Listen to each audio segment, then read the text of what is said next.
In the summer of 1991, Michael Cork seemed to have everything. Happily married, he had a job he loved, teaching music at a Chicago high school.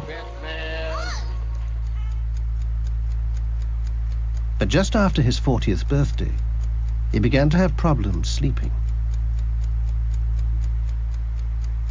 I knew he couldn't sleep. My God, I slept with him. I laid with him every night. And he would toss and turn or just lay there.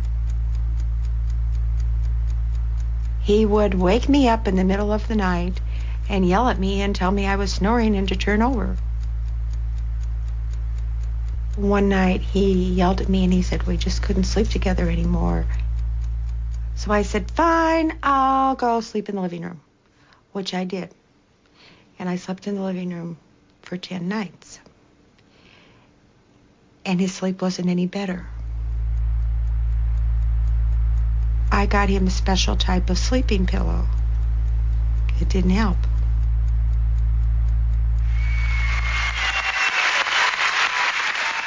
Cork couldn't find a way to get to sleep.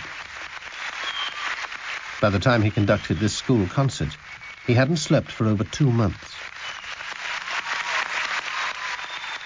It took so long for him to walk and get up on the podium. I didn't want to help him walk. He needed the dignity, no matter how difficult for him.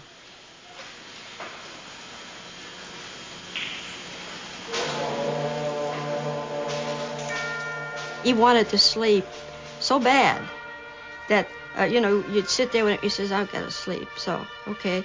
And he'd lay down, but, Within 5 minutes, he'd be right back up again. He was losing physical vitality.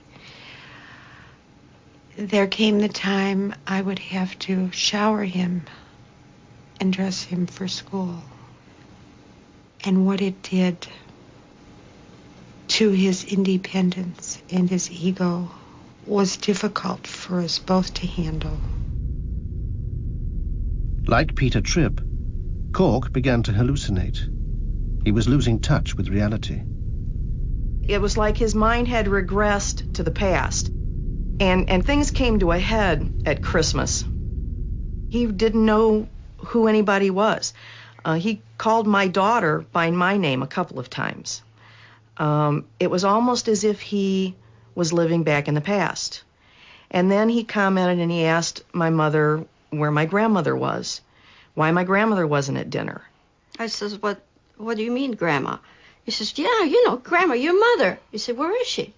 Well, she'd been dead 16 years. Just after Christmas, Cork was admitted to the University Hospital in Chicago. Doctors weren't sure what was wrong with him. They diagnosed multiple sclerosis, even though insomnia is not a symptom of MS. By now, his condition had deteriorated dramatically. How long you been here?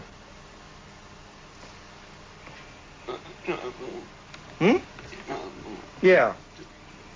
How much? 2 weeks. Okay. You're a music teacher, right? What do you teach? Instruments? Can you say it? What instrument? What instrument? Clarinet? He was no longer able to carry on a conversation. You got nods, and you got the occasional yes, and the occasional no, and that was it. Sometimes Cork appeared to be dozing, but EEG measurements of the electrical activity in his brain showed nothing that could be classified as sleep. By now, he'd gone without sleep for more than 130 days. When you wake up, do you feel refreshed like you should? You do? You feel good in the morning? Because your EEGs look like you're not sleeping very well. By the third day, he was not a functioning individual. So after 6 months, no wonder he was in a total catatonic state. He could not eat, he could not speak. He couldn't do anything. After months of confusion, doctors finally recognized that Cork was suffering from a rare genetic disorder. It was like a bomb went off. He sat there and said, well, we know what's wrong with your brother.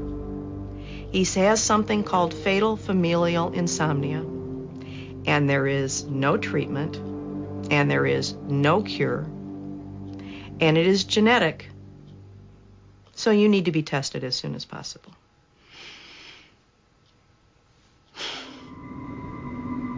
Fatal familial insomnia had been discovered 7 years earlier. Victims of the disease have inherited a mutation which eats away at a region of the brain called the thalamus. Damage to this area destroys the sleep onset mechanisms. It's as though the brain's sleep switch has been jammed in the awake position. When somebody told me that my brother was dying from an inability to sleep, my first thought, and I'm sure everybody's first thought is, so give him some drugs. Give him something that's going to make him... Hello? You know, we all know, you know, everybody knows that there's all kinds of barbiturates on the market that'll put you to sleep. In fact, even the most powerful drugs had little effect. Doctors in Italy had given one patient barbiturates in an attempt to help him sleep. The dose had been heavy enough to put the patient into a coma, but it failed to send him to sleep.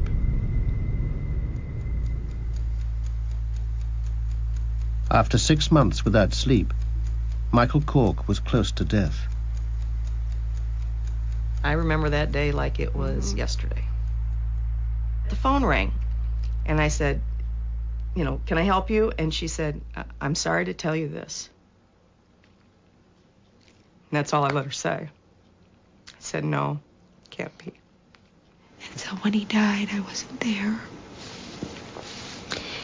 And I went in. I kissed his head the way I always used to. And he finally got to rest. And that was the good part of it. That he could finally sleep. Eternally. I said to people that my brother died because he didn't sleep for 6 months. And people look at me and say, you're nuts. Never heard of anything Never like heard that. of it. You don't die from lack of sleep. Yes, you do. Joanne Mosby was tested for the fatal insomnia gene. The tests proved negative. But when she was a child, her natural father left the family home and moved south. She knows it's possible that somewhere she has family for whom time is running out. There's got to be a genetic link to my father's side of the family, my natural father's side of the family. And we need to know, to find out what that is. There are other children out there. I have half siblings out there somewhere, and they need to be tested. Around 25 families worldwide have been diagnosed with fatal familial insomnia. There's no known cure, and all those who carry the gene will die.